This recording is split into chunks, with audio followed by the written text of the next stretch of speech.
जिसने अपना जन्म स्वतंत्रता से लिया, जी भी वो स्वतंत्रता से, और अंत में मृत्यु को भी स्वतंत्र ही प्राप्त हुई। जी हाँ, मैं बात कर रही हूँ रानी अवंतीबाई की। रानी अवंतीबाई का जन्म एक साधारण से राजपूत परिवार में हुआ था। उनके पिताजी गांव के जमींदार थे, परंतु जमींदार होने के साथ ही वे एक सच्चे देशभक्त भी थे। इसी कारण से रानी अवंतीबाई में भी देशभक्ति कूट कूट कर भरी हुई थी। उनकी माँ से उन्होंने यह सीखा कि अपनी प्रजा का नेतृत्व किस प्रकार करना है, अपनी प्रजा के प्रति दयालु रहना चाहिए। इसी वजह से वे एक अच्छे नेतृत्व करती थी और उन्हें अस्त्र शस्त्रों का भी बहुत अच्छा ज्ञान था। उन्हें बचपन से ही युद्ध कला में रुचि भी थी। इसी कारण से उन्होंने इस विद्या को सीखा और इसमें अध्यक्ष भी हो गई। इसी के साथ रानी अवंतीबाई सदा से ही चाहती थी कि उनका वर भी कोई ऐसा ही हो जो देशभक्त हो, जो देश पर मर मिटने को आतुर हो। इसी कारण से उन्हें रामगढ़ के राजकुमार विक्रमादित्य का संदेश मिला। राजकुमार उनसे विवाह करना चाहते थे। रानी ने राजकुमार से विवाह किया, परंतु नियति को तो कुछ और ही मंजूर था। कुछ समय बाद ही राजकुमार के पिताजी का निधन हो गया। अब राजकुमार ने सारा राजपाट संभाल लिया था, परंतु उनका स्वास्थ्य ठीक नहीं रहता था। दिन ब दिन उनका स्वास्थ्य बिगड़ता जा रहा था और एक दिन कुछ ऐसा भी हुआ जो बहुत दुखद था। राजशाह की तुरंत ही मृत्यु हो गई। रानी ये देखकर शोक में डूब गई, क्योंकि रानी शासन नहीं कर सकती थी ब्रिटिश के नियमों के अनुसार, और रानी के 2 पुत्र थे, पर दोनों ही नाबालिग थे। दोनों शासन करने के योग्य नहीं थे और इसी कारण से ब्रिटिश ने उन्हें कोर्ट ऑफ ऑर्डर्स के तहत एक संदेश भेजा, एक ऐसा संदेश जिसने पूरे राज्य को हिला कर रख दिया था। ब्रिटिश ने संदेश भेजा कि अब रानी शासन नहीं कर सकती, उनके दोनों पुत्र भी नाबालिग हैं, इसीलिए अब ये राज्य ब्रिटिश के अंडर हो गया है। और ब्रिटिश ने रानी को कुछ पेंशन दी जिससे वो अपना जीवन यापन कर सके। पर अब राज परिवार राजनीति से पूरी तरह अलग हो चुका था। रानी सही समय के इंतजार में थी, क्योंकि उनसे अपनी प्रजा का दुख देखा नहीं जा रहा था और उन्हें सही समय मिल भी गया।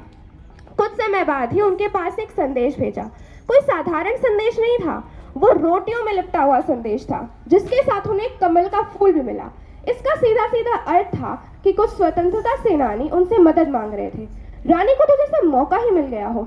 उन्होंने आसपास के राजाओं, जमींदारों, तहसीलदारों, गांव पंचायत प्रमुखों, इन सबको एक संदेश भेजा, एक ऐसा संदेश जिसकी कल्पना इतिहास में कभी किसी ने नहीं करी होगी। उस संदेश के साथ ही कांच की चूड़ियां। अब संदेश साफ था, या तो ब्रिटिश को हटाने के लिए घोर युद्ध करो या फिर कांच की चूड़ियां पहनकर घर में बैठो। इस संदेश ने सभी राजाओं, तहसीलदारों, गांव प्रमुखों सबको हिलाकर रख दिया था। अब सभी ने अपनी सेनाएं भेजना शुरू कर दिया, क्योंकि अब बात सिर्फ देशभक्ति की नहीं थी, अब बात उनके सम्मान पर आ चुकी थी। रानी को एक बहुत बड़ी सेना मिली। रानी ने इससे युद्ध किया। युद्ध भी तो ऐसी जगह किया जहां पे ब्रिटिश के सभी हथियार रखे जाते थे, जहां पर उनका प्रमुख गवर्नर जनरल बैठता था, और ब्रिटिश को हराया भी। इस अपमान से ब्रिटिश बहुत निराश हुए। अब उनका सीधा सीधा निशाना था रानी को मौत के घाट उतारना, और उन्होंने किया भी कुछ ऐसा ही। उन्होंने सेना एकत्रित करी, बहुत बड़ी सेना, जो रानी की सेना से भी बहुत ज्यादा बड़ी थी। उन्होंने रानी पर हमला बोल दिया। रानी ने देखा कि अब दुर्ग बचाना मुश्किल है, तो उन्होंने एक उपाय सोचा। उन्होंने यह सोचा कि अब वो जंगलों में छुप जाएंगी, और जब उनके पास पर्याप्त सेना होगी तब वो फिर से ब्रिटिश पर हमला करेंगी। ब्रिटिशर्स ने उन्हें खदेड़ दिया। अब रानी जंगलों में थी, अपने कुछ विश्वास पात्र सैनिकों के साथ, जिससे कि वे दोबारा एक सेना एकत्रित कर सके और ब्रिटिश से हमला करके अपनी निर्दोष प्रजा को बचा सके। ब्रिटिश ने भी कुछ कम नहीं किया। उन्होंने जी भर के शहर लूटा, सारा राज खजाना, सैनिकों को मार डाला, और उन्होंने भी जी भर कर विध्वंस मचाया। परंतु रानी सही मौके की तलाश में थी। ब्रिटिश जानते थे कि ये कोई साधारण रानी तो है नहीं कि ये हार मान जाएगी। उन्हें पता था कि ये कहीं ना कहीं छुपकर बैठी होंगी। उन्होंने दिन रात एक करके रानी को ढूंढ निकाला और उन पर हमला बोल दिया। अब रानी बिल्कुल घिर चुकी थी। पूरी तरफ से ब्रिटिश की सेना ही थी। अब उनके पास 2 ही उपाय बचे थे, मारो या मरो। रानी ने बहुत संघर्ष किया, युद्ध किया, परंतु जब उन्होंने देखा कि अब उनका जीत पाना मुश्किल है, तब उन्होंने अपनी दासी से तलवार खींचकर अपनी सेना में खोप ली, क्योंकि वे स्वतंत्र ही मृत्यु को प्राप्त होना चाहती थी। इसके साथ ही मरते दम तक भी उन्होंने अपनी प्रजा की चिंता नहीं छोड़ी। ब्रिटिश से उन्होंने ये कहा कि मैंने ही अपनी प्रजा को युद्ध के लिए उकसाया था और उन्हें किसी भी प्रकार का मृत्युदंड नहीं मिलना चाहिए।